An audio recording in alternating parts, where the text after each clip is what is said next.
As tensions flare between Iran and Israel, Russia has emerged as the most active diplomatic player, positioning itself as chief mediator in a crisis with global stakes. While the United States, under President Donald Trump, continues to back Israel, it has taken a visibly limited role in diffusing the conflict, and Russia has acknowledged that the world today divided over Israel-Iran war.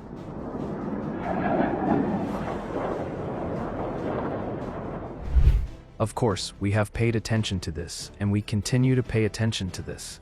We see that, in general, the international community is divided in its assessments of what is happening, into the camp of those who condemned what happened, the beginning of what is happening, I would say, and those who supported it and tried to justify it. We acknowledge this, and of course this is a very good lesson for everyone. The Russian effort began on June 13th, shortly after Israeli airstrikes targeted Iranian territory, including nuclear sites. That same day, President Vladimir Putin spoke separately with Iranian President Masoud Pezeshkian and Israeli Prime Minister Benjamin Netanyahu. Putin condemned the strikes, expressed condolences over civilian deaths, and urged both sides to return to dialogue over Iran's nuclear program. With Netanyahu, he underlined that military escalation risks a wider regional war. Russia's diplomatic momentum was sustained by Foreign Minister Sergey Lavrov, who held follow-up calls with his counterparts from Iran, Türkiye, and the UAE. Türkiye praised Russia's role in promoting de-escalation. Iran and Russia agreed to coordinate through the UN Security Council, IAEA, SCO, and BRICS.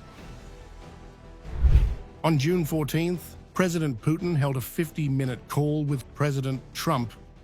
The Kremlin said Russia presented de-escalation proposals and briefed Trump on its outreach to both Tehran and Tel Aviv. Both leaders reportedly agreed that diplomacy must resume, but so far, the US has not launched any direct mediation effort with Iran. Meanwhile, the Russian Foreign Ministry described Israel's strikes as unprovoked and criticized their timing, which coincided with an IAEA meeting and a cancelled US-Iran talks in Oman. Moscow accused Israel of deliberately undermining diplomacy and urged the IAEA to assess possible radiological consequences.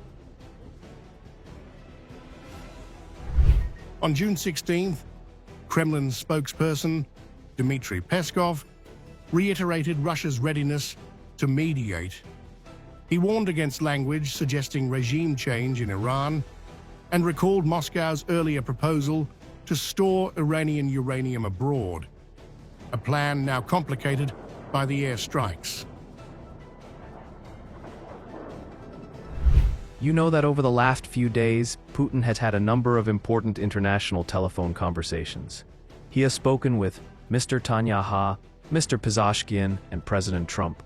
Russia remains ready to mediate if necessary, including the proposals that President Putin outlined in his previous conversation with President Trump. In this regard, Russia's readiness and desire remain. If necessary, all this can be implemented.